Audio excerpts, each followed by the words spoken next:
सूरज की किरणें धूल भरी सड़कों पर चमक रही थीं। कस्बे में एक पुराना बरगद का पेड़ था। वह अपनी बड़ी बड़ी शाखाओं के साथ खड़ा था। यह पेड़ हर किसी की परेशानी चुपचाप सुनता था, जैसे कोई शांत गुरु। यहीं रहता था अर्जुन। वो एक जवान लड़का था जिसके मन में ढेर सारे सवाल थे। मेरी जिंदगी का मतलब क्या है? मुझे हमेशा दुखी क्यों मिलता है? क्या मेरे सपने कभी पूरे होंगे? ये सवाल उसे हर वक्त परेशान करते थे। वह जवाब ढूंढने की कोशिश में भटकता रहता था। लेकिन यह कहानी सिर्फ सवालों की नहीं है। यह धैर्य, मेहनत और उम्मीद की कहानी है। यह हर उस इंसान को प्रेरणा देगी जो अपने जीवन के अंधेरे में रोशनी तलाश रहा है। अर्जुन का बचपन आसान नहीं था। वह 5 साल का था जब उसके पिता, एक साधारण किसान, एक बीमारी के कारण चल बसे। उसकी मां सरिता ने उस दिन से परिवार की सारी जिम्मेदारी अपने कंधों पर उठा ली। सरिता खेतों में मजदूरी करती थी, कभी कभी लोगों के घरों में बर्तन मांजती थी। यह सब इसीलिए था ताकि अर्जुन को 2 वक्त की रोटी मिल सके। उनके हाथ खुरदुरे हो गए थे। उनका चेहरा समय से पहले बूढ़ा हो गया था, लेकिन उनकी आंखों में एक चमक थी। यह चमक थी अर्जुन के लिए बेहतर भविष्य का सपना। अर्जुन स्कूल में होनहार था। गणित और विज्ञान उसके पसंदीदा विषय थे। वह अपने शिक्षक की बातें ध्यान से सुनता था। रात को मिट्टी के तेल के लैंप की रोशनी में किताबें पढ़ता था। उसका सपना था कि वह एक दिन इंजीनियर बनेगा। वह अपनी मां को एक पक्का घर देगा, उनके चेहरे पर मुस्कान लाएगा। लेकिन गरीबी ने उसके सपनों को कुचल दिया। जब वह 14 साल का हुआ तो मां की तबीयत खराब होने लगी। स्कूल की फीस और दवाइयों का खर्च उठाना मुश्किल हो गया। अर्जुन ने आंसुओं को पीते हुए अपनी किताबें बस्ते में बंद की। उसने एक छोटी सी किराने की दुकान पर काम शुरू कर दिया। हर रात अर्जुन अपने छोटे से कच्चे घर में लेटता था। वह छत की ओर देखता था। छत में दरारें थीं, बारिश में पानी टपकता था। वह सोचता था, क्या मेरी जिंदगी सिर्फ यही है? मेहनत, गरीबी और आंसुओं का चक्र। उसकी मां उसे देखती थी। वे कहती थी, बेटा हिम्मत मत हारना, भगवान सब ठीक करेगा। लेकिन अर्जुन के मन में सवाल उठता था, कब मां, कब ठीक होगा सब? वह अपने दोस्तों को कॉलेज जाते देखता था, उनके सपनों की बातें सुनता था। मन ही मन जलता था। उसे लगता था कि वह एक ऐसी दौड़ में है जहां वह शुरू होने से पहले ही हार चुका है। एक दिन जब अर्जुन 20 साल का था, वह पूरी तरह टूट चुका था। उस दिन दुकान पर एक ग्राहक ने उस पर चिल्लाया था। रामलाल, दुकान का मालिक, ने उसे डांट दिया था। वह थक गया था, शारीरिक रूप से, मानसिक रूप से, भावनात्मक रूप से। वह बरगद के पेड़ के नीचे जा बैठा। उसकी आंखों में आंसुओं की धार थी। की ओर देखा। वह बुदबुदाया, अगर कोई भगवान है तो मुझे जवाब दो, मैं कब तक इस तरह जीऊंगा? तभी एक बुजुर्ग साधु वहां आए। उनके लंबे सफेद बाल थे। उनके चेहरे पर ऐसी शांति थी जैसे वह दुनिया की हर परेशानी का जवाब जानते हो। उन्होंने अर्जुन के पास बैठकर पूछा, क्या बात है बेटा, तुम्हारा चेहरा उदास क्यों है? अर्जुन ने अपने दिल का सारा दर्द उड़ेल दिया। उसने कहा, बाबा, मेरी मां दिन रात मेहनत करती है, मैं भी मेहनत करता हूं, फिर भी हमारी जिंदगी नहीं बदलती। मेरे सवालों का जवाब कौन देगा? मैं थक गया हूं। साधु ने गहरी सांस ली। वे मुस्कुराते हुए बोले, बेटा, हर सवाल का जवाब समय देता है। मैं तुम्हें एक कहानी सुनाता हूं। कई साल पहले एक छोटा सा बीज था। वह एक घने जंगल की मिट्टी में दबा हुआ था। वह अंधेरे से डरता था। उसे लगता था कि वह हमेशा के लिए उस मिट्टी में कैद हो जाएगा। वह चिल्लाया, मैं यहां क्यों हूं? क्या मेरी जिंदगी का मकसद सिर्फ सड़ना है? लेकिन मिट्टी ने जवाब नहीं दिया। बीज ने कोशिश की कि वह बाहर निकले। मिट्टी भारी थी। वह थक गया, लेकिन उसने हार नहीं मानी। एक दिन बारिश हुई। पानी ने मिट्टी को नरम किया। बीज को थोड़ा बल मिला। उसने फिर कोशिश की। धीरे धीरे मिट्टी को चीरकर वह ऊपर आया। जब वह बाहर निकला तो सूरज की रोशनी ने उसे गले लगाया। बीज को लगा, शायद यही मेरा जवाब है। लेकिन उसकी यात्रा अभी शुरू हुई थी। वह अब एक छोटा सा पौधा बन गया था। लेकिन जंगल में बड़े बड़े पेड़ों की छांव ने उसे सूरज की पूरी रोशनी नहीं मिलने दी। पौधा फिर उदास हुआ। उसने सोचा, मैंने इतनी मेहनत की, फिर भी मुझे वह नहीं मिला जो मैं चाहता था।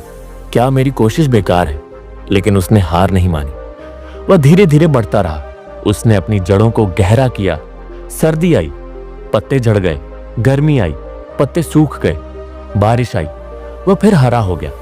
सालों बाद वह पौधा एक विशाल वृक्ष बन गया। अब वह इतना ऊंचा था कि जंगल के सारे पेड़ उसके नीचे थे। उसकी शाखाओं पर पक्षी गीत गाते थे। उसकी छांव में थके हुए लोग सुस्ताते थे। उसके फल भूखों का पेट भरते थे। तब उस वृक्ष को एहसास हुआ, मेरे सारे सवालों का जवाब समय ने दिया। वह अंधेरी मिट्टी मुझे मजबूत बनाने के लिए थी। वह छांव मुझे धैर्य सिखाने के लिए थी। वह बारिश मुझे बढ़ने का बल देने के लिए थी। साधु ने अर्जुन की आंखों में देखा। उन्होंने कहा, तुम भी उस बीज की तरह हो। तुम्हारी जिंदगी की मिट्टी, बारिश और छांव, ये सब तुम्हें कुछ बड़ा बनने के लिए तैयार कर रही है। धैर्य रखो। जो आज समझ नहीं आ रहा वो कल खुद स्पष्ट होगा। अर्जुन की आंखों में आंसुओं की जगह अब एक चमक थी। उसने साधु से पूछा, लेकिन बाबा, मुझे कैसे यकीन होगा कि मेरा इंतजार व्यर्थ नहीं जाएगा? साधु ने जवाब दिया, यकीन समय पर छोड़ दो। बस अपने कर्तव्य को निभाते रहो। मेहनत का फल कभी खाली नहीं जाता। उस दिन अर्जुन ने फैसला किया कि वह हार नहीं मानेगा। वह अपनी छोटी सी नौकरी को अब बोझ नहीं समझता था। वह इसे एक मौका समझने लगा। वह सुबह जल्दी उठता था, दुकान को चमकाता था, ग्राहकों से मुस्कुराकर बात करता था। रामलाल ने उसकी मेहनत देखी। एक दिन जब दुकान में एक बड़ा ऑर्डर आया, अर्जुन ने रात दिन मेहनत करके उसे पूरा किया। रामलाल ने उसे बुलाया। उन्होंने कहा, अर्जुन, तुम में कुछ खास है। मैं तुम्हें अपनी दूसरी दुकान का मैनेजर बनाना चाहता हूं। यह अर्जुन के लिए एक नया मोड़ था। उसने सोचा, यह वही बारिश है जिसने बीज को बाहर निकाला। उसने मैनेजर की जिम्मेदारी को पूरी मेहनत से निभाया। वह रात को मोमबत्ती की रोशनी में हिसाब किताब सीखता था। नए नए तरीके सोचता था कि दुकान को कैसे बेहतर बनाया जाए। उसकी मेहनत रंग लाई। दुकान की बिक्री बढ़ने लगी। अर्जुन ने अपनी कमाई का एक हिस्सा बचाना शुरू किया।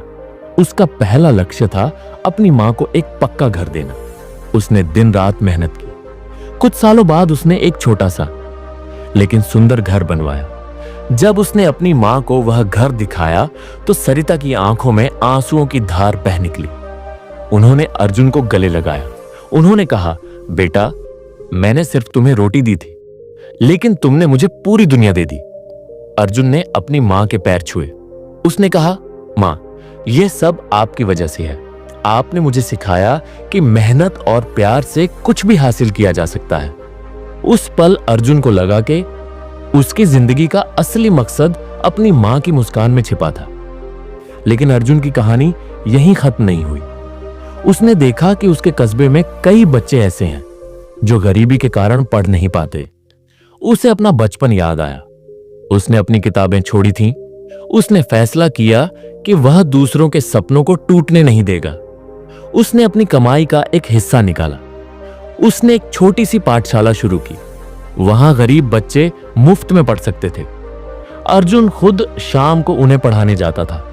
वह बच्चों को कहता था, सपने देखो, उन्हें हासिल करने के लिए मेहनत करो, समय तुम्हें जवाब देगा। जब वह उन बच्चों की आंखों में सपने देखता था तो उसे लगता था कि वह अपने बचपन के सपनों को फिर से जी रहा है। एक दिन एक बच्चे ने उससे कहा, सर, मैं बड़ा होकर आपके जैसा बनना चाहता हूं। अर्जुन की आंखें भर आईं। उसने सोचा, शायद यही मेरी जिंदगी का असली जवाब है। सालों बाद जब अर्जुन 35 साल का था, वह उस बरगद के पेड़ के नीचे फिर बैठा। अब वह उस कस्बे का एक जाना माना नाम था। उसकी दुकानें थीं, उसका घर था। सबसे ज्यादा उसका दिल संतुष्ट था। उसने साधु की बात याद की। उसने मन ही मन कहा, सचमुच हर सवाल का जवाब समय देता है। अर्जुन की कहानी हमें सिखाती है कि जिंदगी में अंधेरा आएगा, सवाल आएंगे, कई बार जवाब नजर नहीं आएंगे, लेकिन धैर्य और मेहनत से हर मुश्किल का हल निकलता है। जैसे बीज को मिट्टी में इंतजार करना पड़ता है, वैसे ही हमें अपने सपनों के लिए समय देना पड़ता है। अर्जुन ने न केवल अपने लिए बल्कि अपनी मां और समाज के लिए भी कुछ किया। उसने दिखाया कि सच्ची सफलता दूसरों की जिंदगी में रोशनी लाने में है। अगर तुम्हारी जिंदगी में भी अंधेरा है तो हार मत मानो। अपनी मिट्टी को चीरो, अपनी बारिश का इंतजार करो, धीरे धीरे बढ़ते रहो, समय तुम्हें जवाब देगा, बस चलते रहो। अगला अध्याय। जीवन एक अनंत यात्रा है जहां हर सवाल एक मोड़ की तरह सामने आता है। धैर्य वह साथी है जो तुम्हें उस मोड़ पर रुकने और समय की गति पर भरोसा करने की सीख देता है। जब तुम संयम के साथ प्रतीक्षा करते हो तो समय स्वयं तुम्हारे सामने सत्य का द्वार खोल देता है, जो हर उलझन को स्पष्ट करता है। जब जीवन के प्रश्न तुम्हें रातों की नींद चुराने लगे, तब धैर्य को अपने हृदय में स्थान दो। समय वह मृदु हवा है जो धीरे धीरे बादलों को हटाता है और तुम्हें वह जवाब दिखाता है जो तुम्हारी आत्मा को शांति और दिशा प्रदान करता है। धैर्य ही वह गुरु है जो तुम्हें समय के साथ नृत्य करना सिखाता है। हर सवाल एक बीज है जो तुम्हारे मन की मिट्टी में बोया जाता है। धैर्य उस जल की तरह है जो उसे सींचता है, और समय वह सूरज है जो उसे अंकुरित करता है। जब तुम संयम के साथ इंतजार करते हो तो वह बीज एक दिन वृक्ष बनकर जवाब के फल देता है, जो तुम्हारे जीवन को अर्थ और पूर्णता प्रदान करता है। जीवन की किताब में कुछ पन्ने धुंधले से लगते हैं जहां जवाब छिपे होते हैं। धैर्य वह दीपक है जो तुम्हें उन पन्नों को पढ़ने की शक्ति देता है। समय वह लेखक है जो धीरे धीरे हर शब्द को स्पष्ट करता है। जब तुम विश्वास और संयम के साथ प्रतीक्षा करते हो तो वह किताब तुम्हारे लिए सत्य का खजाना बन जाती है। जब सवालों का तूफान तुम्हारे मन को अशांत कर दे, तब धैर्य को अपनी नाव बनाओ। समय वह सागर है जो तुम्हें धीरे धीरे किनारे तक ले जाता है। इस यात्रा में संयम ही वह पाल है जो तुम्हें स्थिर रखता है, और अंत में तुम्हें वह जवाब मिलता है जो तुम्हारी आत्मा को शांति और संतुष्टि देता है। जीवन एक पहेली है जहां हर सवाल एक टुकड़ा है। धैर्य वह कला है जो तुम्हें उन टुकड़ों को जोड़ने का समय देता है। समय वह चित्रकार है जो धीरे धीरे पूरी तस्वीर को उजागर करता है। जब तुम संयम के साथ इस प्रक्रिया में शामिल होते हो तो वह पहेली एक खूबसूरत चित्र बन जाती है जो तुम्हारे जीवन को रोशन करती है। सवालों की गहराई में डूबने की बजाय धैर्य के साथ समय की सतह पर तैरो। समय वह धारा है जो तुम्हें जवाबों के किनारे तक ले जाती है। धैर्य वह शक्ति है जो तुम्हें इस धारा में स्थिर रखती है।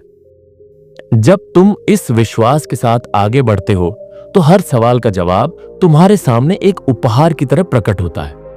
जीवन के कुछ सवाल इतने गहरे होते हैं कि उनका जवाब तुरंत नहीं मिलता। धैर्य वह पुल है जो तुम्हें उन सवालों से जवाबों तक ले जाता है। समय वह वास्तुकार है जो इस पुल को बनाता है। जब तुम संयम के साथ इस यात्रा को अपनाते हो तो तुम्हें वह जवाब मिलता है जो न केवल तुम्हारे मन को शांत करता है बल्कि तुम्हारी आत्मा को भी उन्नत करता है। जब सवालों का बोझ तुम्हारे कंधों को झुकाने लगे, तब धैर्य को अपनी ढाल बनाओ। समय वह योद्धा है जो तुम्हारे लिए हर उलझन से लड़ता है। धैर्य के साथ समय का साथ दो और तुम देखोगे कि वह हर सवाल का जवाब एक विजय की तरह तुम्हारे सामने लाता है, जो तुम्हें नई शक्ति और प्रेरणा देता है।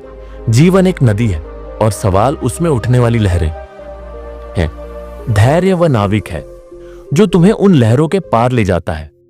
समय वह हवा है जो तुम्हारी नाव को जवाबों के किनारे तक ले जाती है।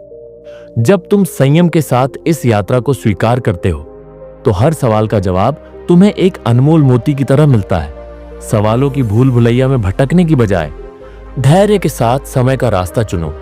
समय वह मार्गदर्शक है जो तुम्हें सही दिशा दिखाता है। धैर्य वह दीपक है जो उस रास्ते को रोशन करता है। जब तुम इस विश्वास के साथ आगे बढ़ते हो तो हर सवाल का जवाब तुम्हें एक नई शुरुआत की तरह मिलता है। जीवन के सवाल कभी कभी एक भारी पत्थर की तरह लगते हैं जो तुम्हारे रास्ते को रोकते हैं। धैर्य वह हथौड़ा है जो उस पत्थर को तोड़ता है, और समय वह शिल्पी है जो उसे जवाबों की मूर्ति में बदल देता है। जब तुम संयम के साथ इस प्रक्रिया को अपनाते हो तो वह मूर्ति तुम्हारे जीवन को सुंदरता और अर्थ देती है। जब सवालों का अंधेरा तुम्हारे मन को घेर ले, तब धैर्य को अपनी किरण बनाओ। समय वह सूर्य है जो धीरे धीरे उस अंधेरे को हटाता है। धैर्य के साथ समय का साथ दो और तुम देखोगे कि हर सवाल का जवाब एक नई रोशनी की तरह तुम्हारे जीवन को प्रज्वलित करता है। जीवन एक तपस्या है जहां सवाल तुम्हारे सामने अग्नि की तरह जलते हैं। धैर्य वह तप है जो तुम्हें उस अग्नि से गुजरने की शक्ति देता है। समय वह गुरु है जो तुम्हें जवाबों का आशीर्वाद देता है। जब तुम संयम के साथ इस तप को पूरा करते हो तो हर सवाल का जवाब तुम्हें आत्मज्ञान की तरह प्राप्त होता है। सवालों की गहराई में जवाब छिपे होते हैं, पर उन्हें पाने के लिए धैर्य की सीढ़ी चढ़नी पड़ती है। समय वह गुरु है जो तुम्हें वह सीढ़ी प्रदान करता है। जब तुम विश्वास और संयम के साथ उस सीढ़ी पर कदम बढ़ाते हो तो हर सवाल का जवाब तुम्हें एक अनमोल रत्न की तरह मिलता है जो तुम्हारे जीवन को चमकाता है। तो दोस्तों, अगर इन शब्दों ने आपके दिल के किसी कोने को छुआ है, अगर इन विचारों ने आपको ठहर कर सोचने पर मजबूर किया है, और अगर इस वीडियो ने आपको जीवन को थोड़ा और गहराई से समझने का अवसर दिया है, तो यह सिर्फ एक शुरुआत है।